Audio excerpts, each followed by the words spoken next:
Yo, what's up? It's your boy, NXTGEN720. What's up, my friends, my family, my fellow gamers? What's going on? Out in these streets in New York, visiting family and stuff like that. So I thought I'd shoot a quick little video tonight going out. I'm going to head up to my cousin's place. He has a nice lounge called Norwin's and stuff like that. I'm going to check it out, have a good time. I'm going to be out here for about a week or so before I head back to North Carolina. And then on my way to Germany. But you know what I'm saying? I haven't been able to do a podcast, sorry about that. Wasn't able to do one on Wednesday because I was still packing and getting ready because I left early Thursday morning. And plus, I wanted to make sure I get a good rest because it's like a 10-hour drive and stuff. But, let me talk about some things that came up. I know some people were asking me for my opinions on some recent developments and certain things that came up. So we'll kick off with, obviously, Horizon Zero Dawn, 7.6 million sales. Fantastic. Sony, PlayStation has a bona fide new killer IP on their hands. I know there was a lot of doubt on how well this IP was doing. When it reached about 4 million, some people say, hey, that's pretty good. I thought it was very good, especially considering it's not a flashy or it's not a multiplayer first-person shooter type competitive or anything. It's not an online game and stuff like that. And a lot of some publishers, developers, and stuff like that are saying that single-player experiences is getting harder and harder to be successful in this age and stuff. So with something like Horizon Zero Dawn selling 7.6 million is fantastic. A lot of damage control over it. I don't know why there will be damage control over it. I mean, if you don't like the game, then it doesn't matter if it's sold 1 copy or 50 million copies. If you don't like the game, you don't like the game. I mean, any game goes for that. I mean, how many people don't like Call of Duty? And yet the game sells like 15, 20 million every time. So it's irrelevant. It's not so much relevant. If you like it. If you don't, you don't. But at the end of the day, it is a huge success, But again, some people damage controlling, just trying to downplay it. And the games they mention to downplay it is Halo or Mario. You know what I'm saying? Those are like the two big games. Well, Mario sells more. Well, Halo sells more. Obviously, those games do sell more, or as a franchise, they're more successful, more iconic. But the fact that people have to bring up Halo and Mario for a new IP made by Guerrilla says more on how big this IP is. Because they're not mentioning all the other games. Notice people ain't mentioning Metroid, because Metroid never sold like that, especially on consoles at least. They didn't mention Gears. If anything, I would say compare it to Fable, because Fable is an exclusive RPG that Xbox had. No one even attempted to compare to see which was the most successful Fable out there. None of them did that, right? So pretty interesting on that front. But in the end, it's not even really about comparing it to Halo or Zelda or Mario or any other game. It's the fact that it's a bona fide successful franchise. Especially from a dev that's traditionally known for just Killzone. And I think they also did Shell Shock, but they made average, first-person shooters. Nothing big, nothing as big as Halo, or nothing big as Crysis, or, or anything huge, right? Like Half-Life or anything like that. But they went outside the box in terms of what they normally are used to developing.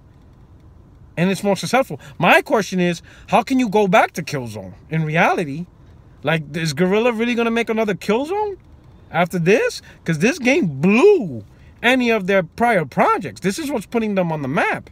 So do you keep on and be like, all right, let's go back to Killzone? Me, personally, I know this probably won't be a popular opinion among Killzone fans, but I think Guerrilla should just move on from that. And I think they should create another new IP. Maybe an action-adventure game, a horror game, something. I don't think the first-person thing is... I don't think their vision of what first-person shooter games should be is on the level of what's acceptable in the industry. But their vision of, creating a good RPG, as you can see, it's very successful. It's breeds success. So they should try their hands on a different type of genre and see where it goes. Who knows? A studio that, because in your heart, you could be like, how can I put it? Perfect example, Michael Jordan. He loves baseball. He grew up on baseball. I mean, he's a great basketball player. He loves basketball player too. But you can tell when he retired the first time from basketball and he tried to play baseball, it's because he really likes the game he really wants to do. But guess what? It didn't work out for him. So then he went back to basketball and won 3 more championships. Think about that. He won 3 championships, left basketball, tried his hand on baseball, sucked ass, left baseball, went back to basketball, won 3 more championships. You know, sometimes, you know, you got to go with your God-given gifts. And maybe while the studio may love first-person shooters, they love the idea of first-person shooters, may not be their thing. It just isn't. You know, obviously, they have more successful with their first try in RPG. Try something else, you know. Take your talents elsewhere and stuff like that. All right, so that's one thing. All right, so anyway, I don't see what the damage control, again, doesn't mean the game is good for you. It might be good for you, might not. I enjoyed it. At the end of the day, though, the people who did enjoy the game, the people who loved the game, I thought this guy was flashing at me or something. You know, the people who did enjoy the title, we're gonna get a sequel. It's a bona fide sequel that people get to enjoy and stuff.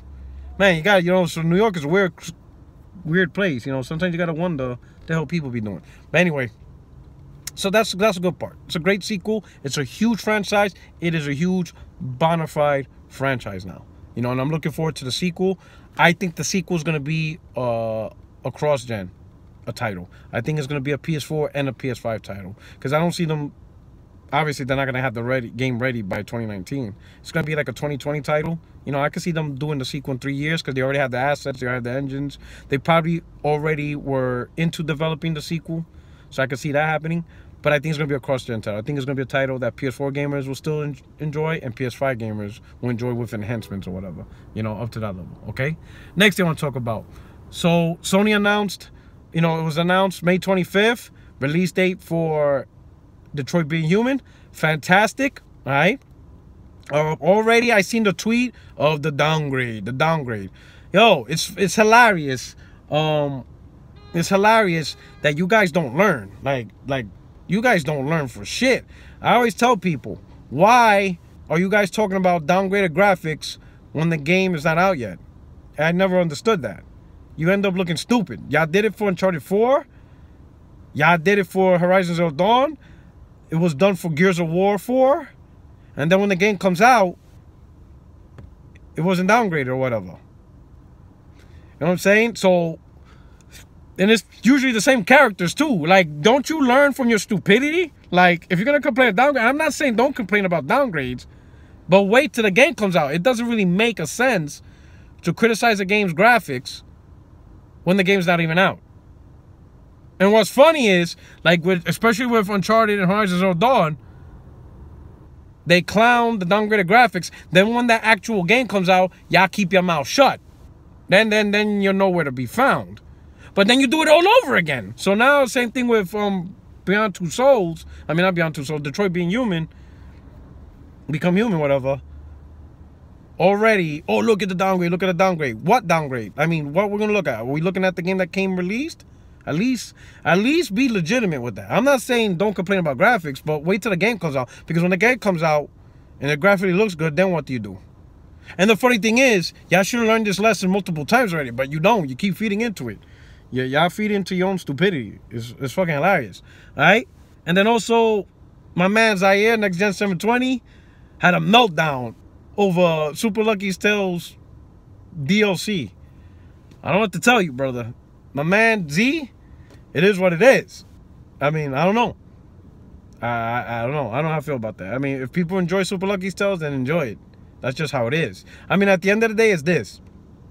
I prefer the PlayStation platform, and this is my reason, because the publisher, since the console came out, day one, I'm not going to say day one, because I didn't buy the PlayStation 1 day one, but since PlayStation 1, Sony Publishing has either produced or they got titles through deals and stuff like that that attracted to my taste more than any other publisher. The only other publisher I say at the time that I enjoyed the most was Sega at the time at their height, especially with the Genesis and stuff like that. I love that publisher and the games they brought, you know. And Nintendo's good. I enjoy Nintendo good, but not, you know, I think they were right for the most part. Nintendo brought out a lot of great titles and stuff. But I think the most by far for me has been Sony as a gaming publisher, all right? All right? So because they released the games that I prefer the most, That is the reason why I buy a gaming console, is to play games. That's really it. I understand there's a lot of other factors for a lot of people, services, features, powers, graphics, controllers, all that stuff.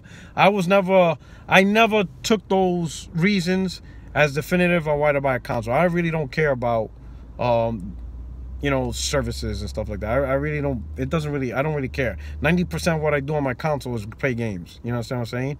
I don't cry over the best online ecosystem ever built. You know, I plug the game in, I connect to the internet, can I play the game? There you go. And I'm good. I'm happy and stuff like that. Controllers, I haven't been. To be honest, the only thing about controllers that really bothered me is really the D-pad for the most part. That thing I noticed, and you know, that I noticed on fighters. And it's only because I can't do the moves. Like on a bad D-pad, you try to do a shuriken or, you know, any type of technique or move, and you can't pull it off. That bothers me. Other than that, most controllers never really bothered me. Most controllers was like, whatever, controller's a controller for the most part. That's just my thing. So I never was really big on, you know, deciding a platform because of features. It's like, remember 360 had party chat. Now everything has party chat except for Nintendo or whatever. But it's just really, like, again, I plan to get a Switch at some point. I might wait a while, see if they do revision. But their lack of online or their online being subpar is not a deciding factor. The reason why I want to get a Switch is to play games that I'm looking forward to and I'm interested in. And so for the announcements, there's things I want to play. That's really it. Same thing with the Xbox. I didn't buy the Xbox because it had the best online ecosystem. I didn't really care about that. There's games I want to play on the Xbox, you know? And I choose the PlayStation platform primarily because it has the games I want to play. It's always going to be, for me, what I want to play, because ultimately that's the whole point of the box, at least how I see it and stuff like that, right? This visual Microsoft, I don't know what they're doing, you know? I know a lot of people are now talking about they want to see more mature games on Xbox. And rightfully so, because remember, the average gamer now is like 35. The average gamer isn't 14. Not saying that playing the Super Lucky Tales is bad or playing the Mario is bad, whatever. But you need a balance. It's just, you just need the taste to go across multiple spectrums. You know, even Sony has their kiddie games, you know? Crash Bandicoot Remaster, Knack 2. You know, they have their little kids games also, E for Everyone type games and stuff like that. They have the little That's You. They have all these weird party games as well. But on top of that, they have stuff made by adults for adults, as they say. So it goes both ways. It's just a balance. Provide a little flavor for that everybody can do. You want to play Super Lucky Tales, play Super Lucky Tales. But if you want to play a mature game like Detroit Being Human and stuff like that, you know, The Last of Us, something gritty, have those type of games too. Now, I'm not saying have The Last of Us specifically. Whatever caters to the mature audience of the Xbox brand, make that title, all right? That would make sense, all right? Don't copy Sony's formula in terms of making the exact same games. I don't think that's what people want, because if that's what you really want, then just get a PlayStation. So, you know, why would you want to play a PlayStation type game on Xbox? Play PlayStation on PlayStation. Like, I don't want Microsoft to be a shitty version of PlayStation developers. It's like, do your own thing, but cater to the mature core audience, you know what I'm saying, in whatever way. Normally that would be some type of big multiplayer type game or whatever, but it is what it is. And then, is there anything for me to talk about? I covered Super Lucky Tales, covered the mature content. I think I covered Horizon Zero Dawn, the downgrade. Yeah, I think that's it.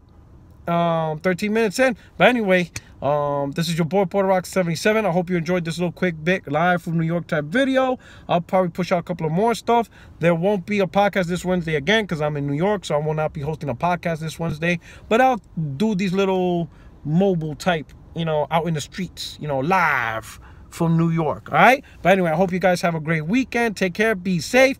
I'm gonna be out here. I'm gonna be chilling, and that's it. Anyway, you guys take care. Peace.